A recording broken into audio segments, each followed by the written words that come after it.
48 nations, 3 host countries, 1 trophy. The world has arrived in North America, and the stage is now set for the biggest spectacle in sports history. When the 90 minutes end, our coverage is just getting started. From the tactical masterclasses to the heartbreaking drama, we are leaving nothing behind. From the Empty the Bench Network, this is your ultimate 2026 FIFA World Cup pop-up show. It's time to take it all the way to the final whistle. Welcome to Empty the Pitch. And now, here's your hosts, Callan McClurg and Trevor Williams.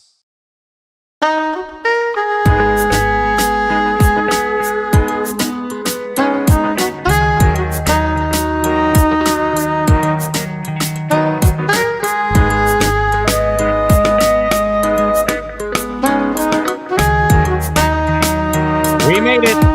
We are into the final weekend of the 2026 FIFA World Cup. Good morning and hello again, my friends. It is a beautiful Saturday, July the 18th, 2026, on the cusp of the World Cup final. But more importantly, a third-place game comes your way, and the future of our show we'll also discuss later on in the program.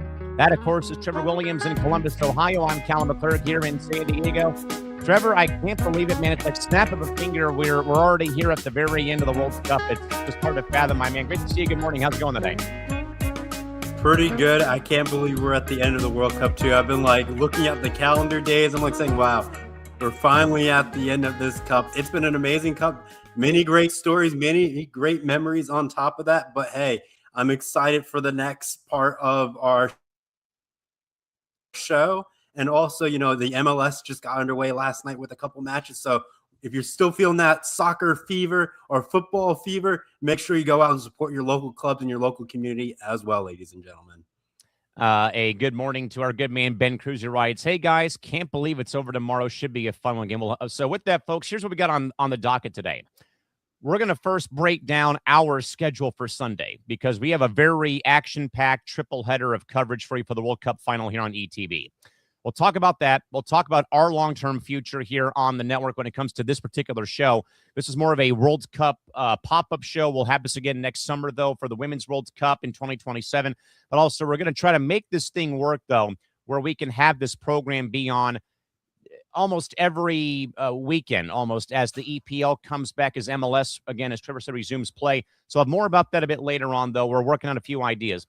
We'll also preview today's third-place match with France and England. We'll recap the semifinals. We'll do a little bit of a preview for tomorrow's game and so much more here until the top of the hour at 9 a.m., which does bring me, though, real quick.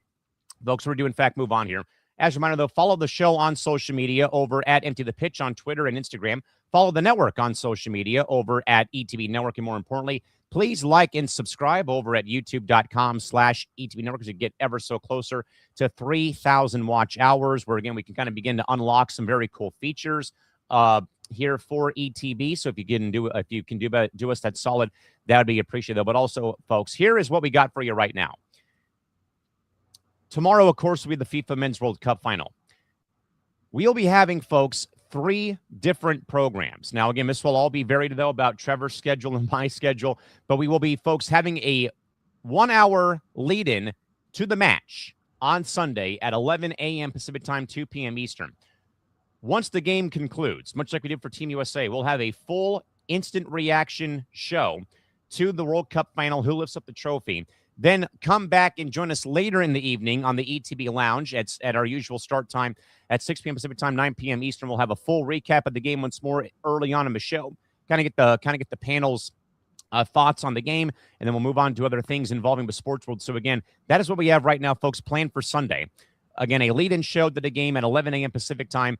Post-match reaction after the game concludes. And then, of course, the lounge will be open for business for a cold one and for a 2-hour sports get-together back here on ETB. So we'll have all of that. We'll have more about that, though, as our show does go on here today. Again, we'll be with you here up until the top of the hour at roughly 9 a.m. local time in around the lunch hour of noon on the East Coast, because I have to be out fairly early after the show's over to go and get ready for work up at the 2026 NARCH Finals up in Irvine, California, shooting some content for a couple of teams today up in Orange County. With that, though, Trevor, we should probably, I think, though, my man, start though with where we got or how we got to this weekend with the two match recaps from the last or from a semifinals. Trevor, we'll begin though on Tuesday. Probably one that I think I was a bit surprised at, maybe so, maybe not. But Spain knocking out France, where I think we said though, Trevor, these were the top 2 or top 3 betting favorites when it came to this World Cup about being favored on the odds board, though. I think, though, Trevor, I was more shocked that Spain finally became the team that stopped both Dembele and, of course, stopped Kylian Mbappe in this match, though, where, again, France, they looked really out of sorts, though, and I think the early penalty taken about 22 minutes in, that seemed to really, I think, hurt them in a very, very bad way as this match went on, though. So it was the early goal, though, in the 22nd minute, though. Then, of course, the dagger, minute 58 by Pedro Porro. Trevor, any surprise or anything kind of out of the ordinary or overall thoughts on this particular game with Spain? I think in a lot of people's minds, maybe pulling off the upset of France.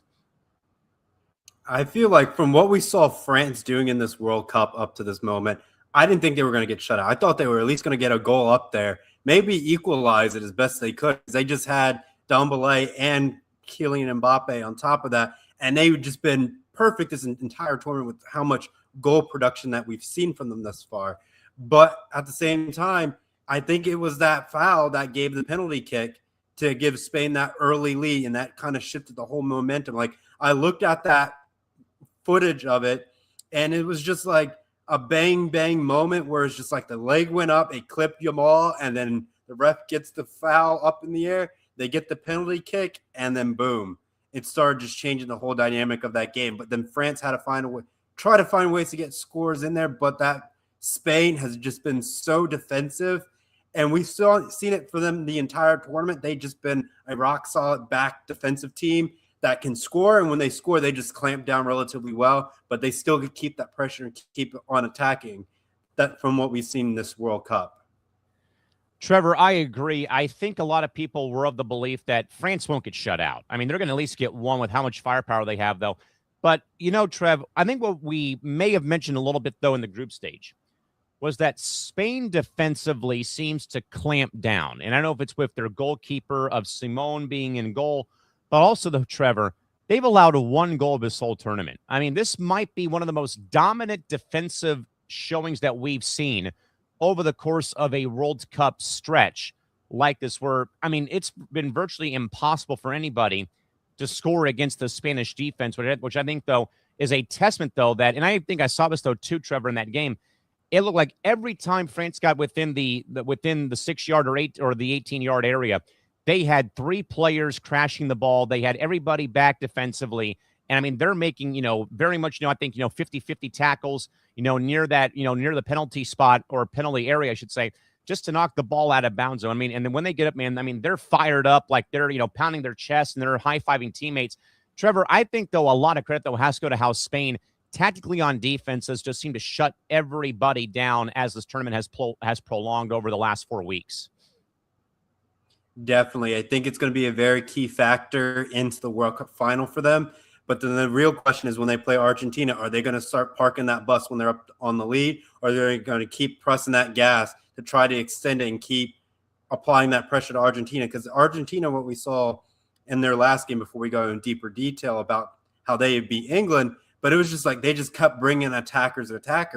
So it's going to be, does Spain have a bend, don't break mentality, or are they just going to keep applying that pressure and just make this a thrilling of a game that's going to come down to the wire, maybe come down to penalties? But we'll see how the Spanish squad does. Like I said, I like their defense. I've been saying it the entire World Cup, and we just got to see if they can close out this chapter, because this is going to be a very good moment for Yamal if he can able to do it. But hey, getting to the World Cup final, being this young, is pretty impressive.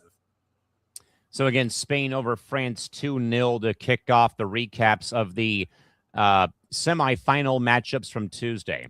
Then, of course, Trevor, the one game that we're still trying to lick our wounds from on Wednesday, Argentina, England, another instant classic, though. But Trevor, a very, very physical match marred by, some kind of, yellow cards, marred by so much controversy with the officiating crew.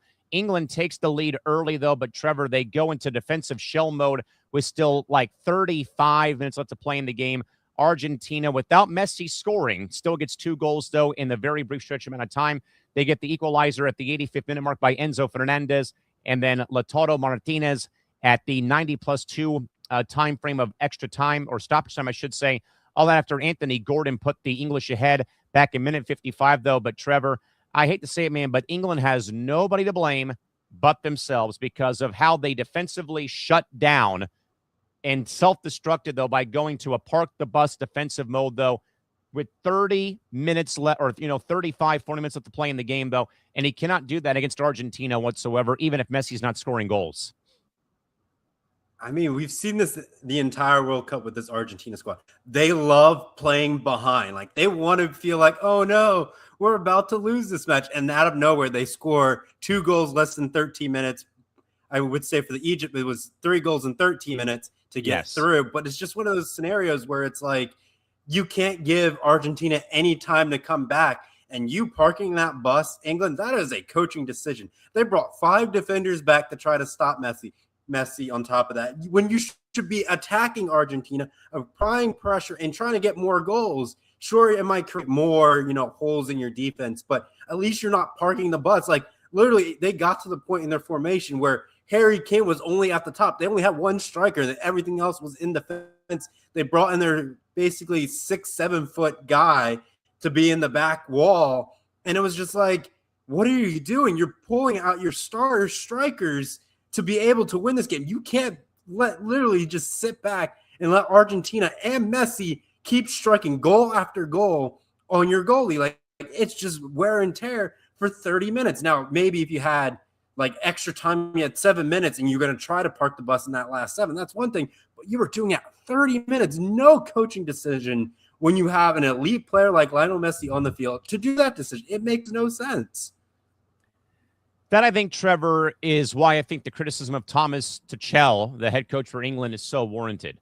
I mean, any coach who goes to a defensive shell mode / park the bus that early in the half, I mean, you're barely 10 minutes, Trevor, out of the halftime break, and already going into that sort of, defensive mode, park the bus, not attack. The substitutes, though, I think is also what killed the English side, though, is that why are you taking some of your better strikers out? I get you're adding more more defenders. But also, when it counted the most, though, Trevor, you failed to keep Messi in check. Like, you had Argentina on the ropes, and all you choose to do is not go for the kill. And, like, I don't know if they recorded any, another shot on goal or another offensive attack after they went up 1-0. And then you're sitting back. And even as I said, I even told this to my dad. I said, look, and I think you will agree with me, the longer this match goes and it stays 1-0, the more the match favors Argentina. And I think we all agree here. It's, in a way, Trevor, like Thanos being inevitable. Leo Messi is inevitable. And he doesn't even, but again, though, Trev, he doesn't even have to score to still be a threat. I mean, the 2 plays that they scored, those 2 goals in that 5-minute span, though, to tie it up and take the lead, that was all Messi's doing now. Now, maybe, again, Fernandez hit that volley, from 20 yards out, and Jordan Pickford had no chance whatsoever to make the stop. But the game winner, though, was just such a bad defensive breakdown. But again, Lionel Messi carries the threat, though, of the shot. I think, though, again, though, Trev, England just gave him too much open space and too much time to survey the field, get his foot on the ball, though, and make that pass where, again, it's put in by, where it's put home, by Martinez to put, Argentina ahead, though. But I think, though, Trevor, that the criticism, though, of Thomas Tuchel, absolutely 1,000% warranted for how he went about going about the final 35+ minutes of that game plus stoppage time, without a doubt. Yeah, definitely. It's just one of those, it's a sad thing when it's like, this was probably one of the better England squads that we've seen thus far in World Cups to come up. It's like you were basically 30 minutes away. You're choosing to park the bus, and you could have put England back in the World Cup finals in, 30-something years? Because I think it was like 98 when they got close back to the finals. Or was it 86? Was it a hand of God? That 86 was, 86, so 40 years ago. And at that point, it's just like you're right there. You're on the doorstep. All you got to do is keep the pressure on.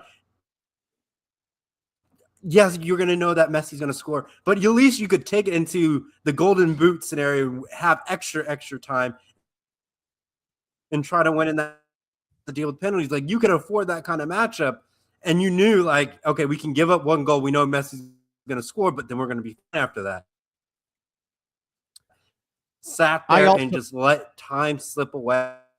Yeah, bad for the English fans to watch. Trevor, I was also going to make a mention real quick that, we talked about Mbappe and Diemblay being a non-factor in their game with France. I was a little shocked to see that Jude Bellingham was a non-factor in this game for England. But also, Trevor, I thought it was beyond classless of how Jude Bellingham reportedly after the game went over and slapped an Argentina player on the side of the head after the game was over because they had because again, though, Trev, like we said, though, and we talked about this, though, in the Slack channel, and even Connor Rowland chimed in, one of our betting experts here on ETB. This officiating crew was so poor on Saturday. And I'm not saying that, for one way or another, though, Trevor, but it just felt like, though, that there was no real rhythm and pace to the game. Cards kept coming out, for, I think the right reasons, though, but they lost control of this game, though. And I think, though, Trevor, that this was the same referee, I want to say, who had some other issues pop up, though, in other matches of the tournament, though. But I thought, though, it was pure classes of Jude Bellingham, who I think, though, had a great tournament for England. I get, though, heat of the moment, and things obviously didn't go England's way, though. But you don't, though, Trevor, go after the game and slap an opposing player on the side of the head, though, when the game concludes, though, because, for one, it's a bad precedent, but also now, Trevor, there's now reports there will be a FIFA investigation to whether or not that is going to become a future penalty against him for hitting for slapping that Argentinian player. But Trevor, maybe I think what we haven't talked about a whole lot, though, the referee crew, though, on Wednesday had a very bad day at the office for both teams, though, not just one side, though, but both teams across the board, though, but still no excuses, though, for Jude Bellingham to do what he did after the game was over. Yeah, the officiating crew, I thought from what we were going to see, a fight breakout. It was gotten very confrontational it was multiple times. Too. But it's just one of those scenarios where it's just like you want to let the teams play, but at the same time, you know what's at stake between these two countries from history in general. So you knew it's going to be a struggle of a match to referee, but you don't want to give too many cards that impact the final as well. So it's just like Correct. There was a very thin line of officiating that you could do without upsetting the fan bases. And yes, it was a bad job, but it was at the same time, it's like, what could the ref even do without dealing with very hostile fans from both sides of the spectrum? So it's just like, if I can't officiate this game, I'm just going to make sure a fight doesn't break out and card when I can card so I don't get, stuff thrown at me. But at the same time, you still got to officiate the game and try to keep it clean as best you can. And Trevor, that's the thing you and I know very well. And I think a lot of people that are tuning in, maybe who are first-time soccer fans are probably wondering about what we're saying. There's a saying in soccer about keep control of the game. And when you don't keep control of the game, though, Trevor, much like what we saw, though, with the Argentina-England game, it can boil over to be out of control. Again, as we said, though, Trevor, Jude Bellingham after the game slaps an opposing player on the side of the head when the game's over because they had a verbal spat when the game ended, though. And I think this was also carry over from earlier in the match, though, where I think if you set the precedent, though, Trevor, with some, maybe you throw somebody out of the game, maybe you do double yellow somebody, or that you have control of the game. I think if you could call the teams over time, though, and, always, bring them in and then say, hey, this is your warning. You keep this up, though. But Trevor, when it gets to the point, though, man, where there's stuff post-match happening, that is a clear reflection on the referee crew that it was bad for both sides, though. But maybe, though, Will, where do what maybe happens perhaps now that we have another game, though, Trevor, dealing with controversy involving a potential now ban or suspension now for Jude Bellingham for what he did after the game was over with on Wednesday?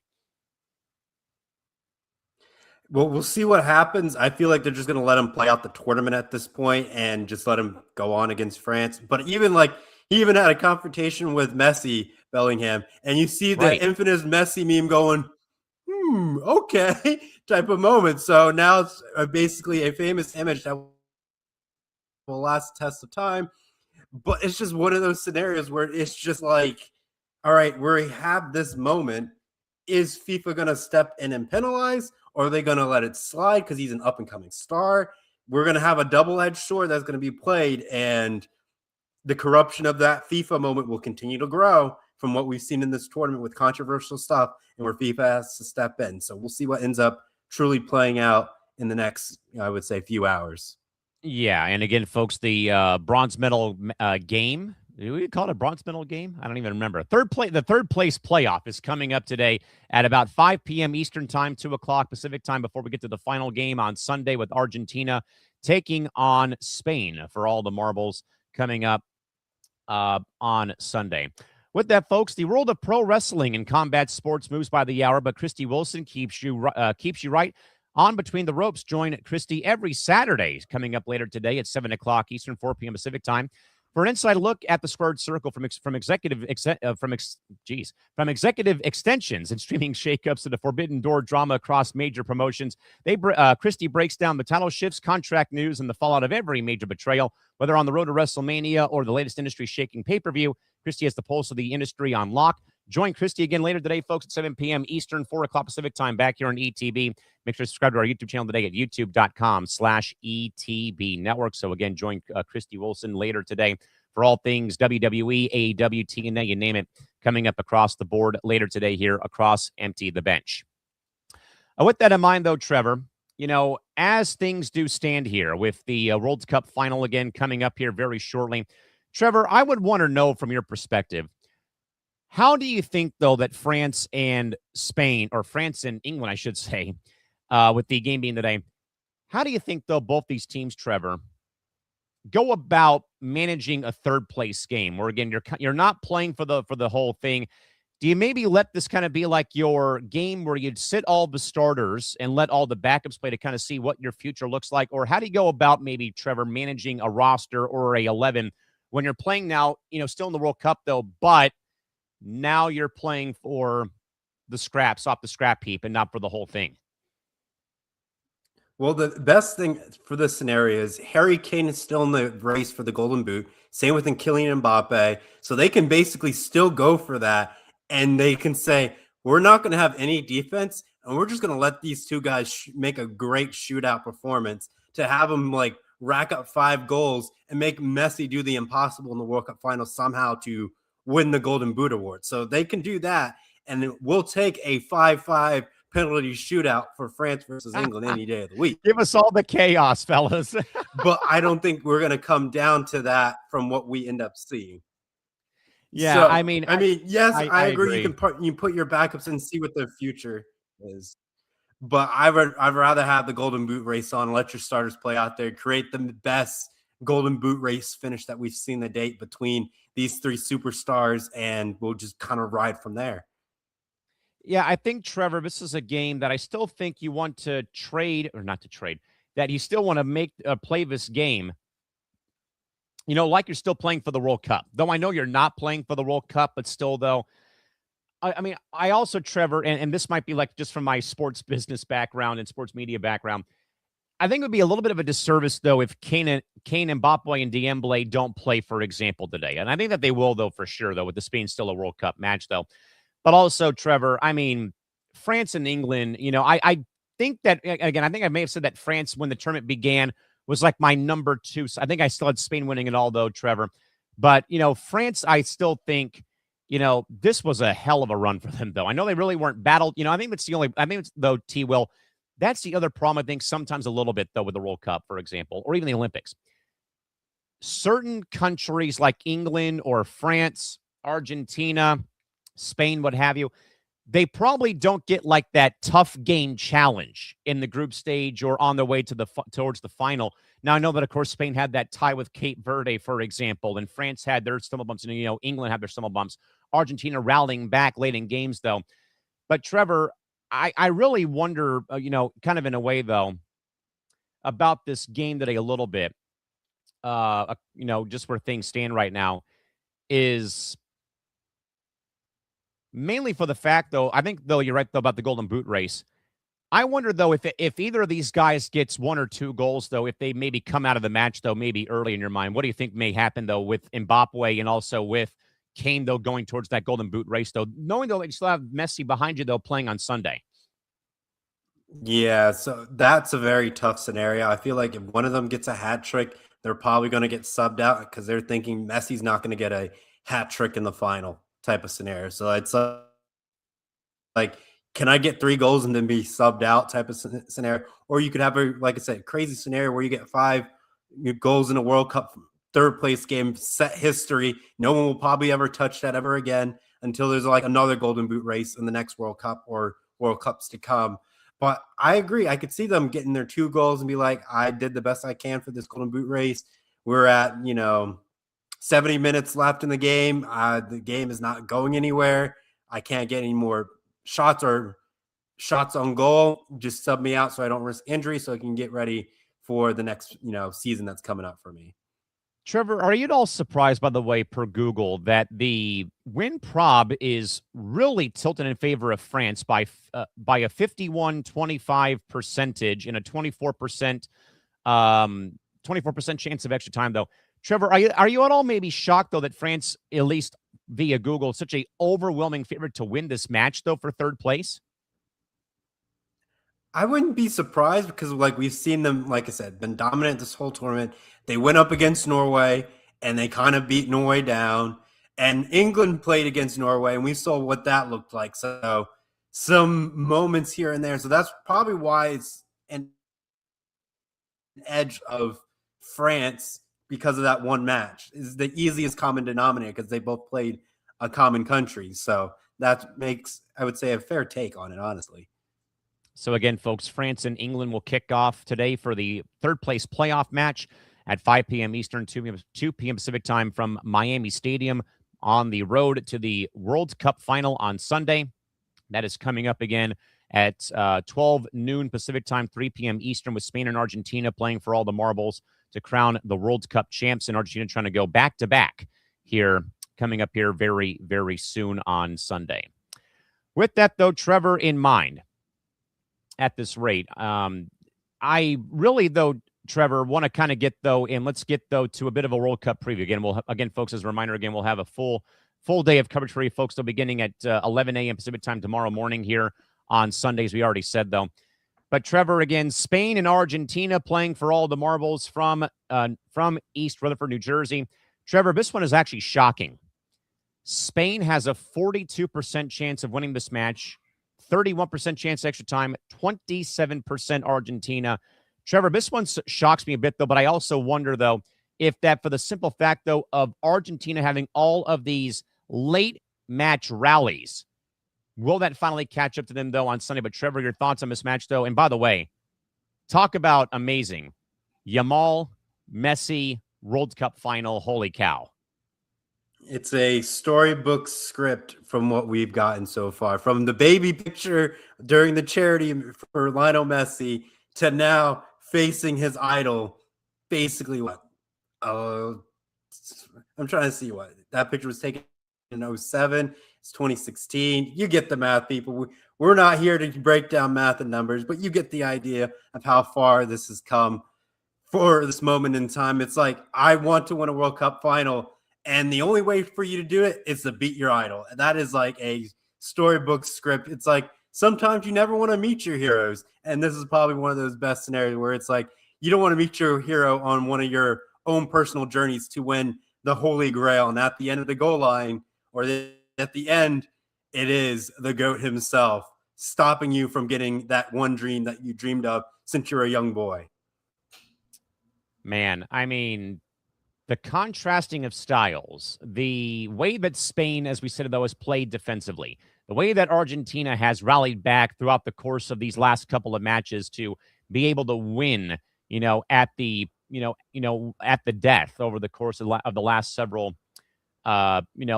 matches. I've made the joke, though, that this match will probably feed families for the next couple of years, though, because you got the future of the game in Yamal. You've got the old guard legend of Lionel Messi. Almost in a way, though, Trev, too, kind of like in a way with the third place game. You've got the future kind of in a way of Kylian Mbappe against, a old guard veteran and Harry Kane playing for third place. You've got this Yamal and Messi matchup. This is setting up, though, Trevor, to be a beautiful weekend to round out a very great tournament, though, across the country and across North America. Yeah, it's going to be a very, very beautiful moment. Then I start thinking about how many more World Cups are we going to see Mbappe in? He's in, I would say, at this point in his third World Cup. So he probably has two more World Cups in him if he has, stays healthy and doesn't have any injuries. So it's like we might be seeing after this World Cup Mbappe's final two more World Cups, depending on age and how that shakes out. But then you have Yamal getting his experience in his World Cup, and he's already at a World Cup final, I want to say in his second, already got a Euros under his belt with Spain. So he's on that good track record where winning key tournaments within the continent. Now you're on the World Cup stage. But it is closing out a chapter, it feels like, from what we grew up watching from 2000s all the way up to now. It's like a span of 30 years. You've seen greatness from these players from when they first enter the pitch at enter the pitch. I'll just leave it at that. But you see them being there at 16, 19, getting out there, first world experience, trying to lead a national team to the promised land. You hear the stories from all the great players that came before them, and now they have an opportunity to do it. It's just one of those things where that the last time that happened was probably like the 2010 World Cup, where you saw a lot of those legends kind of retire out. This is the same moment. Maybe they have one or two that kind of bleed over, but I really don't see that many more legends sticking around for the 2030 World Cup from what I'm seeing. Now, Trevor, there is an undercurrent, sadly. Ever since, I mean, there's been undercurrents ever since the USA-Belgium match in the round of 16. Trevor, there's a new undercurrent that would come to the surface for the final on Sunday, and it's not political intervention, Trevor. It's now the weather being a factor up in New York, New Jersey, and we have a report, Trevor, within the last 10 minutes by athletic beat writer Melanie Anzadai, says that Spain had to cancel their final training session today ahead of the World Cup final, which was delayed, I should say, as thunder and lightning rolled through the region of New York, New Jersey. The Spain national team was due to begin their final training session at around 8 a.m. Local time here in Southern California. In New Jersey at the former training complex of the Red Bulls and soon to be for Gotham FC of the NWSL. As reporters were entering the ground, so they were advised to move inside the building for the journalists' working space because of lightning in the area. An official on the property told The Athletic that training must be postponed whenever there's lightning in the area, but within 8 miles of it. They also said that lightning will be checked every 30 minutes until an all-clear message is given, which is typically the process for all sporting events and whenever lightning is in the area. But of course, though, Trevor, the other problem, though, that we've had here has been the air quality across the upper Northeast and the Midwest, though, as you probably have seen, though, or know, involving the Canadian wildfires that are burning right now, but also dirty rain, as we've been calling it, too, is set to ease off, though, too. And that the AQI entering today was at 150, which is considered to be unhealthy for certain people. There's also a flood watch and a tornado watch. So, Trevor, Mother Nature, literally raining on the parade, though, of the World Cup final here as time has gone on. My goodness, your thoughts? She's probably upset because England's not in the final. That's all I got to say with that one. Mother Nature's an England fan. People, do your fandom. Make that happen. Make some artwork of Mother Nature in an England kit, and I need to see it. So again, folks, minor footnote again, but Spain again having to postpone or at least delay their training session for for Sunday's World Cup final, I should say. I'm all over the place. My apologies. But per the last report, though, that Spain was set to begin was supposed to begin their final training right now, actually at around 11:30 a.m. Eastern time. So we'll keep an eye, though, on that story as time goes on, involving the training days for Spain and Argentina for the final match on Sunday. With that, though, Trevor, in mind at this rate, where things currently stand, getting some more notes here and some more news coming in from around the athletic and around the soccer landscape right now. Also, Trevor, I think what also should be mentioned here is that Didier Deschamps, the legendary head coach for France, will in fact be departing the club and departing the country as the head coach after the game today. Despite the semifinal defeat, though, but Didier Deschamps is still boasts a hugely successful managerial record for France. Set to leave the post as only the third man in history to win the World Cup as a player in 98 and also as a manager in 2018, plus guiding France to 4 major tournament semifinals. Today, he'll become the most experienced manager in World Cup history, surpassing former West German coach Helmut Schön as well as time goes on.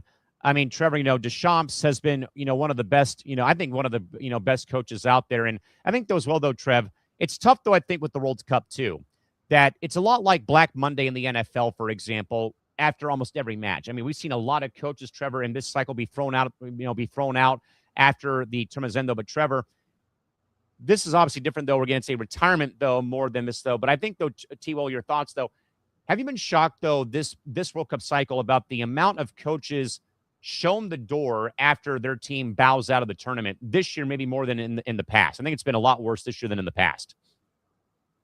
I would say it's been a lot worse because I think it's one of those moments where it's like a lot of teams have young talent and the nations want to say, you have this young talent. Why can't you win with this talent that we have that plays in Premier League and everywhere else around in Europe? And you just can't get it done. And you're losing it in bad fashion. But then you have some coaches where it's like, we're not supposed to be here, but we're going to have a great time in this World Cup and just create chaos, a.k.a. Cape Verde, going all the way through. In my opinion, Cape Verde should be the third place champs by holding Spain and Argentina to a tie. But that's my own stance on that take. But at the same time, we have to appreciate France's efforts for their coach. I mean, almost getting back to basically three-peating a World Cup, going to the finals in 2018, winning it, losing in the finals against Argentina, and almost making it back. That is a pretty impressive feat. If you think about it, that is a 12-year span because the World Cup happens every 4 years. And you have a solid French team that's gotten you there basically almost 3 times consecutively. That is great coaching, and that's also the best time because that, to me, that's a golden generation if you look like that on a sheet of paper. So again, folks, France and England coming up at 2 o'clock this afternoon Pacific time, 5 p.m. Eastern for the World Cup third place playoff. But again, the final coming up on Sunday. And again, folks, to reiterate our schedule once more for right now with where things stand for Sunday. Full preview 1 hour before the game kicks off on Sunday. A full recap as well when the game does conclude. And, of course, the ETB Lounge is open for business at 9 p.m. Eastern. Trevor, we'll go away from the World Cup for right now and touch base a little bit, Trevor, with where our show currently stands. I wanted to see this for the end, but we'll do it right now instead, and then we'll get to some more soccer news, though. But with that, though, folks in mind, again, we've had a blast coming here. Obviously, it's very early in the morning for me on the West Coast, being about 35 after the top of the hour here at 8 a.m. here in Southern California. But we want to first and foremost, again, thank ETB and thank Nick Morgeson, our producer and engineer, for having us come and do the pop-up show here for the World Cup. What, folks, we have right now on the table is we're going to take ourselves a lengthy couple-week hiatus from this particular show because I know that we have Trevor getting ready to go back into college football and college basketball coverage here in this time slot on Saturday mornings for the college football and basketball season when the time rolls around. We are right now storyboarding a couple of ideas to keep our show relevant and keep our show alive, though, either live here on YouTube and Twitter or pivoting towards a social media-driven show of it being like updates from MLS, the NWSL, the EPL. So we're probably, folks, going to be coming back with you here and rejoining you sometime in mid to late August when the EPL season gets back underway on August 21st. I have to find a new club to root for because my club keeps getting relegated every damn year. Thank you very much, Leicester City. But we have a plan, though, folks, to either do this program when our schedules align, though, but also this might become a digital content driver where this is mainly done for social media clips and social media updates to keep our pages active as time goes on. But, Trevor, this has been such a very fun odyssey. Again, we've worked together, though, in the past, though, on different networks, though, and being able to bring the beautiful game, though, to the ETB airwaves, though, for the last 4 weeks, though, has been great. Our numbers have been great. But, again, we're more doing this, again, labor of love, though, but also to bring the world's game, though, to these airwaves, though, every Saturday. And again, it's been very fun, though, to break down all the games, talk all the storylines, though, have some fun. But now I think, though, Trevor, there's now a avenue, though, I think, either in one form or another to keep the show alive, though, as the EPL begins operation in August, though, with MLS coming down the pipeline for the playoff run. Same with the NWSL, though, but also that soccer now has a place here on ETB, and I think this is great. This is awesome. It's definitely a great experience. Like, I think from what we've seen, the viewership has been great. Fans have been supporting it. I know it's the World Cup, so we'll just continue to build on to keep bringing the banter, keep bringing the energy. Great moments, great clips here and there. I know me and you will try to be going to these soccer matches, getting clips while we're there in the fan support section as best we can.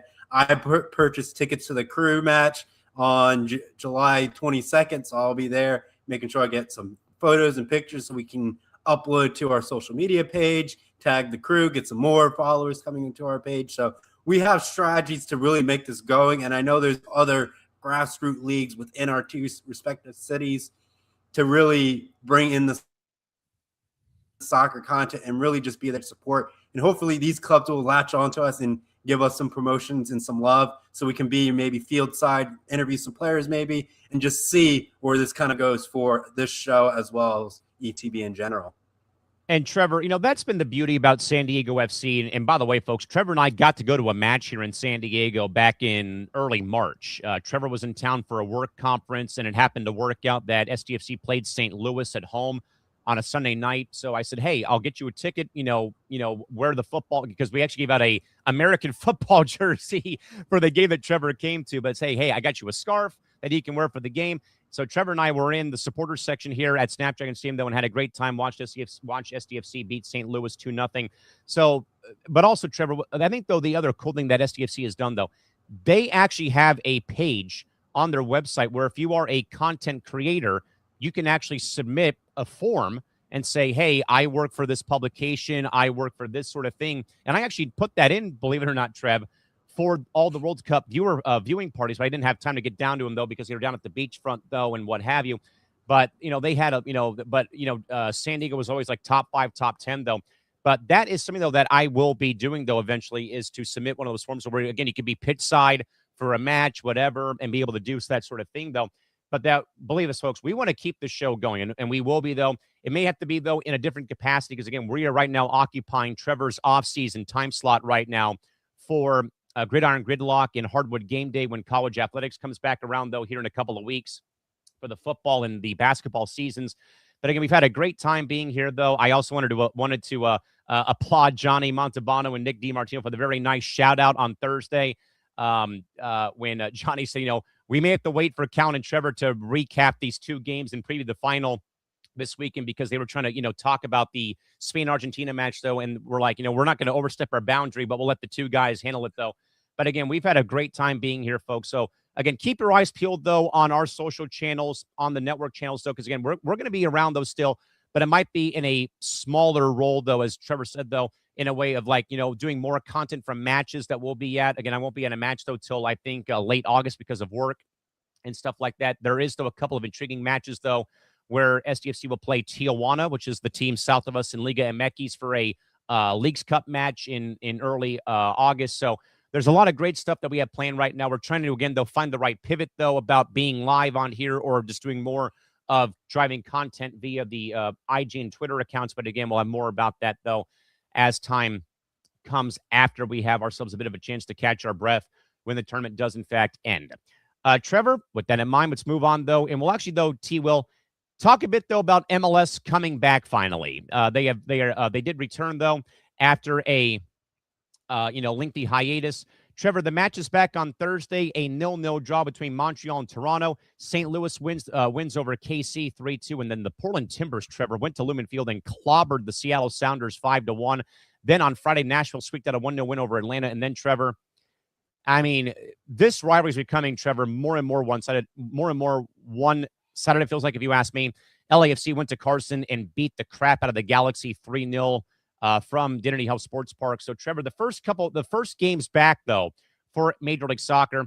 Trevor, anything really, though, stand out in your mind, though, after the first games of the first games coming back, though? I mean, I think I'm shocked, though, Trev, that the Sounders would lay such a bad egg, though, at home against Portland, and they get beat by 4 in their first game back at up in Seattle. But your thoughts on the first couple days back for Major League Soccer, your thoughts? I mean, that 5-1 victory, oh my goodness. I don't think you can get much better way to come off of a World Cup break than just coming back home and just dropping 5 goals in one night. I feel like that's just soccer fever at its finest. I think the players been excited from this World Cup, watching it and saying, let me go out for my club and actually make something meaningful and impactful. And that's what we're kind of starting to see with the MLS squads right now. We'll just keep riding that wave and momentum as they continue to come back. I know from what I'm seeing right now, it's a good pace, great way to be back. I know the Leagues Cup is coming up, so that's great momentum for some of these clubs to keep that fruition, that speed up. And when you score a lot of those goals right there, that's a great way to kick off a break like that. Trevor, I hate to say this, man, because I've lived through both these clubs before ST got their franchise. So I mean, and when I say that, I mean I've seen the Galaxy play in person at Dignity Health. I've seen LAFC play at BMO.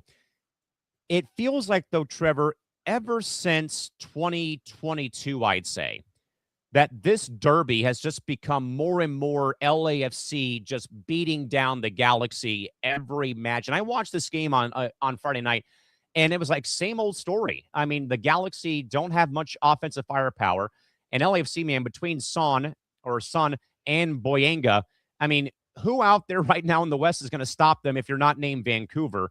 And I mean, it was literally, Trevor, 2-0 at halftime, and it was all because LAFC got a penalty kick right at the halftime whistle to go up 2-0. And more importantly, though, Trevor, this has happened too often, if you ask me.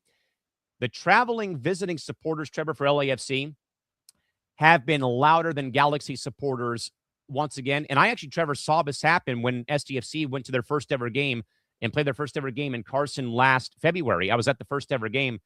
We were even louder as a expansion team, louder than one of the original franchises of Major League Soccer. So, Trevor, in your opinion, though, is El Tráfico, though, in a way, maybe becoming a bit more one-sided towards LAFC now over the Galaxy? Because, I mean, this has been like a trend, though, for the last 4 to 5 years, it feels like, if you ask me.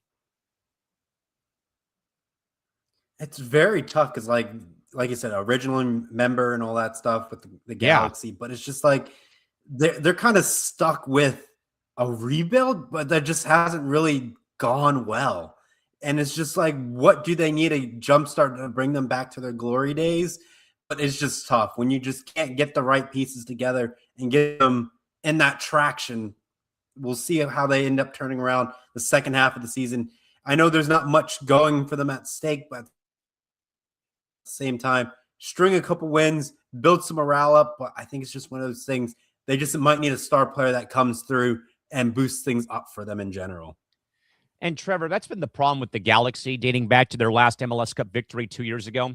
Ricky Pooch has been their DP, and he's had 2 ACL injuries in a 2-year span, and he's not played a game since the since the MLS Cup playoffs in 2024 when they beat the Red Bulls.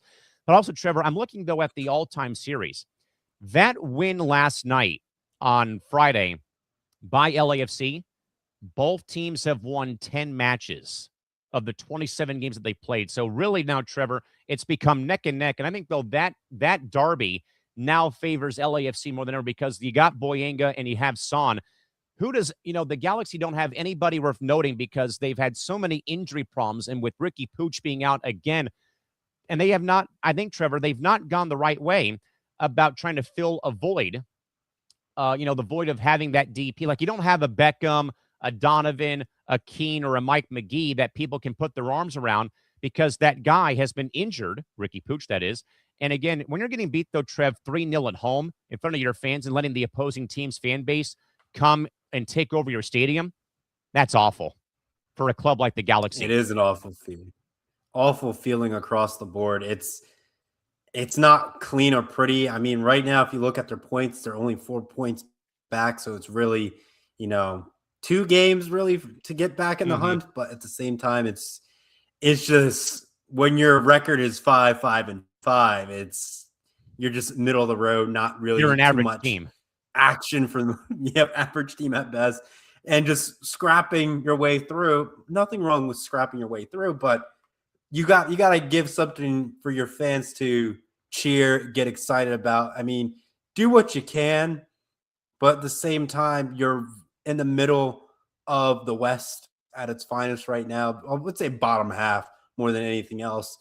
But the top right now with Vancouver with 32 points, it's one of those scenarios where it's just like, you got to get a couple of strings of wins together. You're not too far from everybody else, like Minnesota, Houston, Seattle, within like that at least 2 to 4 point differential right now. So it's fine. You can find a ways to claw your way back up to finish on the upper part of the table. But at the same time, you just got to finish out the year with something that you're proud of to build onto it so you can get your fans back in the seats, being rowdy again, waving the flags, having safe flares if you're able to get in there, or wouldn't say flares, the safe smoke. So when you score, you have that rah-rah support. So hopefully LA Galaxy can figure something out to save, I wouldn't say save the season, but to have a solid end to their season. Trevor, I think what's terrifying if you're a Galaxy supporter, you lose again to your arch nemesis. But you're teetering, though, Trevor, with a Western Conference that has St. Louis 1 point behind you. Portland and San Diego are 3 behind you. Colorado's 4 behind you. Austin is 6 behind you. KC's 9 back of you. Like, there's really no margin for error now as it comes to where things stand and to look over the full table. Vancouver and San Jose are tied at 32 points for first place. LAFC, 27 points. RSL 26, Dallas 25, Seattle 24, Houston 22, Minnesota 22, Galaxy 20, St. Louis 19, Portland and San Diego at 17, Colorado 16, Austin at 14, then, of course, KC's with 11. Then, Trevor, out east, though, you've got the Supporters Shield right now residing in Nashville, with Nashville having 36 points. The Lionel Messi-led Miami club at 31, Chicago having a great year at 26 points, New England at 25, the Red Bulls at 22 points, Charlotte 21, Cincinnati 20, NYCFC at 19, then, of course, DC United is at 18. Then, Trevor, there is Columbus, only 2 back of the last playoff spot. So everything right now, Trevor, coming out of the break, it's still very, very close to call right now, which I think, though, Trevor, will be good, actually, with where things stand for the league, though, coming out of the World Cup break here, with that everybody is still so close with so much time to still play here for the season. And I know Wednesday, there's just a lot of matches going down. So we're going to see a lot of this table get jumbled up, getting some key wins here and there. Because I think Columbus has, New York City FC coming up on top of that. So hopefully we can get that win and get 19 points out of it to get us back in the hunt. Maybe swap places with New York and get ourselves in a better spot and climb our way back up to the top of the table, because that's where we like to be as Crew supporters. We like to be on top when we can. But I know the East has been very, very challenging to get through. I know on Saturday we got Hell is Real. It's 2 coming up. So it's just a great atmosphere from that. So hopefully we can string 2 wins in that week. But I know Hell is Real is a very challenging match all the way across the board. But it's either way, great to have soccer coming off of this World Cup campaign. And now you have 2 good games to really get yourself in the spirit for it, if I would say, if you're living in Columbus, Ohio. I was going to say, for those that are wondering, by the way, the Hell is Real derby between Columbus and Cincinnati is all born of spite from a billboard that separates the 2 cities on the freeway. And they both say that that hell is real when you enter both cities. That's why it's called the Hell is Real derby between the Crew and FC Cincinnati. By the way, that full Wednesday schedule, folks, is going to be loaded coming out of the break for the World Cup, though. But the games on Wednesday will feature Cincinnati hosting Vancouver, the Crew with Trevor in attendance will take on NYCFC, Miami hosts Chicago, Revs and Toronto FC. The Union will take on the Red Bulls, Charlotte and Atlanta, Austin, Seattle, Houston, DC, Kansas City and Minnesota, Nashville, Montreal. Colorado will host San Diego in Colorado. The Galaxy will take on St. Louis. LAFC hosts Real Salt Lake. Portland takes on Dallas, and then San Jose will take on Orlando to be the first full day of action coming out of the break for the FIFA World Cup. Trevor, very quickly, though, we'll kind of touch base a little bit, though, with where the NWSL is at after they came off their World Cup break. There was only 1 match on Friday with San Diego. Hello there. Getting a tie, though, Trevor, at a very tough place to play at CP Casey Stadium, though. They tied the current 2-2 in Kansas City on Friday. And I also know, though, Trevor, that I believe in about a year or two, I think that Columbus is getting a team for the NWSL, if memory serves me correct. Is that right? Yep, we're slated for 2028 right now. I know from what I can see on the Instagram page, you can become like a supporter and make sure you get your seatings. I'm still trying to figure out what tier that I want, if it's like general or do you want a little bit of the VIP. From what I'm seeing, like the VIP is, I think, close to like $50. I'm like thinking $50, get some season tickets in there. I'm like saying that seems great, but I got to look at the perks and benefits of what I kind of want out of this experience. But hopefully I can somehow get my name to be on the founders wall. That would be cool, even though that'd be great. I'm not pumping in millions of dollars into the organization. But if my name's there and it can be somewhere in the stadium, like I feel like that's one of those things that you chug off your bingo card. It's like I kind of helped found a team in a professional sports scenario. So that's where my headspace is at. I just have to sit down and be like, all right, this is the day that I'm going to buy it. I just got to figure out what their matches schedule is going to look like before I kind of invest in that time, because I don't want to buy season tickets and not be able to go to any of the matches, because that would just be disrespectful to the franchise in general. But I mean, I could give it to somebody else to have that experience, but I want to experience it as well. So we'll see how that develops. Team still hasn't have a name yet, so we'll kind of see as that develops. As more things come that way, we're going to be talking about the new Columbus team, and obviously when the team is there, I'll try to be at some fan events and just immerse myself with another team that we've added to this great city that we have. Yeah, and that's the cool thing, Trevor, because the Wave came here in 2022, and I got to cover the team for the first year when they were playing at my university, and getting to watch Abby Dahlkemper, Callan Sheridan, and of course watch Alex Morgan, and I got to actually be a part of those post-match interview scrums, though, and getting to ask Alex Morgan post-game questions was like, oh my God, I was so, I was starstruck in a way. And then watching the club evolve, though, to Snapdragon Stadium, though, where SDFC currently plays their home games, and they still draw very good crowds, though, and that they've had a great year, and again, somehow they get that tie against a very good KC side who rarely loses at home, though, or let alone ties at home in that new stadium that they've built there in Kansas City, and how the club has gone, though, has been great. And, and again, the fan support here has been top notch for the Wave and for SDFC. So definitely, it's going to be fun, though, when that club does roll around, though. And by the way, folks, there's a huge slate of games today, though, too, for the NWSL coming up right at the top of the hour. Actually, Gotham FC will take on Seattle at 9 a.m.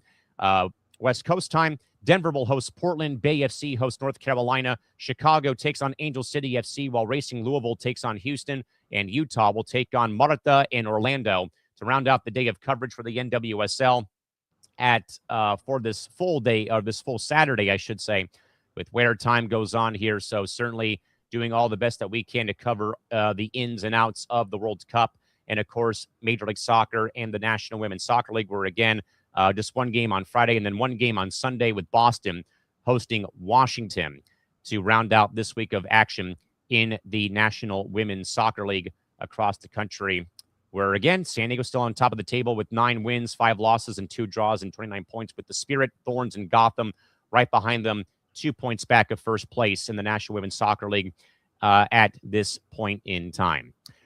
With that, Trevor's getting ready to wind down one of the last shows here for Empty the Pitch again, Trevor. I can't say it enough, though, man. It's been so much fun, as I said earlier. Being able to do what we've done here over the last several weeks, bringing soccer here to the end to the ETB network again, though, with again our viewership, bringing soccer here. But once more, though, Trev, I mean, I again, we cannot fully not say this again, that we long have said that throughout the course of this tournament, though, that it's been of paramount proportions that people go out there and support the local businesses and support their clubs and whatnot. And again, Trev, it's been so fun, seeing, because I think that every weekend, Trevor, there's been rankings put out or numbers put out that show like the best bars around the country. I know that Columbus has been up there.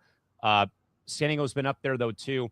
And again, though, Trev, it cannot be overstated enough, though, that, again, your soccer fandom does not stop after tomorrow. That, again, you got to get out there in the community, folks, wherever you live, and go support this game. As I have already, said, many times on here over the course of our show, on Press Road, Cranium, the Lounge, whatever, that our fandom does not stop here now when the World Cup ends on Sunday, when the game concludes. And that, as I said, that includes, or that means that you go support MLS, the NWSL, the USL, you name it, what have you, and that it doesn't stop here whatsoever. And I think, though, Trevor, it's been so much fun being a part of this, though, again, you and I, again, having been able to go to a game this year together when you were in town, again, you've gone to all the crew watch parties when you've had time over the course of a tournament.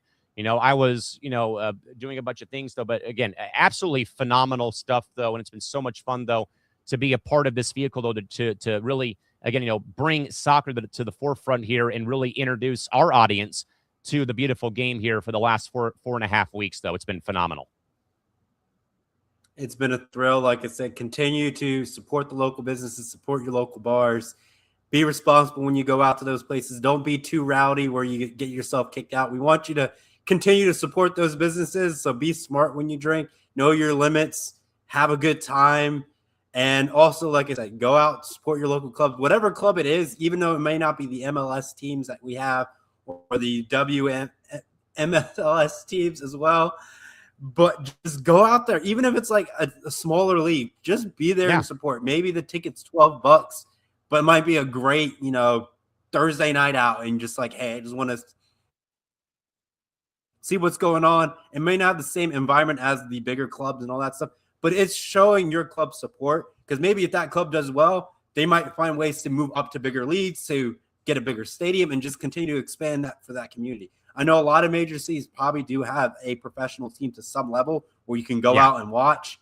So make sure you go do that as best of your ability. I know Pittsburgh has one. I know Columbus has another women's team that we have that's a little bit on the smaller scale. So I'm going to try to check that out at some point to give them some love. But it's just so much that you can see, so many different clubs to be a part of. If you can't find an allegiance, I'm sure one club would love to adopt you, and you can support that as well. But make sure you support your local stuff before you venture off in supporting a foreign club outside of your city. Or if it's an hour drive, that's fine. You're supporting that community, but it also can trickle back to your own community as well. So please be smart on how you spend your money to support these local endeavors for people. Yeah, again, folks, there was a long-standing hashtag here in San Diego before we got Major League Soccer. It was support local soccer. And I have lived by that mantra for the last several years, again, with my involvement, though, in the soccer community here in town, away from, hockey or college athletics, though, about that you go out there and support your city's name, though. And that meant, going to watch the Loyal when they were in the USL, watching the Sockers, who, again, they've won 17 championships across their amazing 40-plus year history of the indoor soccer ranks, from Loyal, Orange County Soccer Club, all the way down, of course, now to where things have gone now with Major League Soccer and the NWSL, that you keep supporting these teams, though, again. And if you need to have resources, we can put together like a sheet, basically, if you really need us to, about where all the clubs are located, what level they play at, and to just go and support all these, all these teams and all these clubs. So, because again, that is how American soccer grows, is that we back this product, though. Again, it may not be flashy like Liverpool and Chelsea, or Tijuana or whatever, though, but, but that sport, though, means the world, though, to all the clubs, all the players, all the coaches, and all the people who've been over backwards to make this sport relevant, though, in this country. So, again, if you have to, again, Google search soccer clubs around my community. If that's MLS, or that's USL, if that's a women's league, if it's an indoor league, go and support it. Again, it's, it may not be your cup of tea, though, literally and figuratively, but that $12 ticket, like Trevor said, could be a great Friday night out or a Saturday night out to go and enjoy yourself for the evening, though, and be entertained and get out of the house for a couple of hours on the day, though. And thank you very much to our good man, Nick Morganson, who writes in, fellas, great show. Cannot wait for the World Cup coverage for the women in 2027.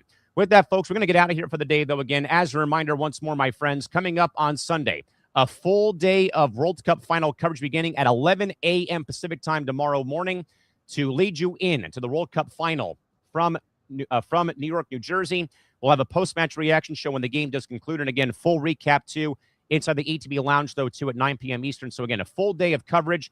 No excuses not to join us here across ETB, across Twitter and YouTube, and on our social media platforms, folks. We're going to get out of here for the day, though. He's Trevor Williams. I'm Callan McClurg saying good day.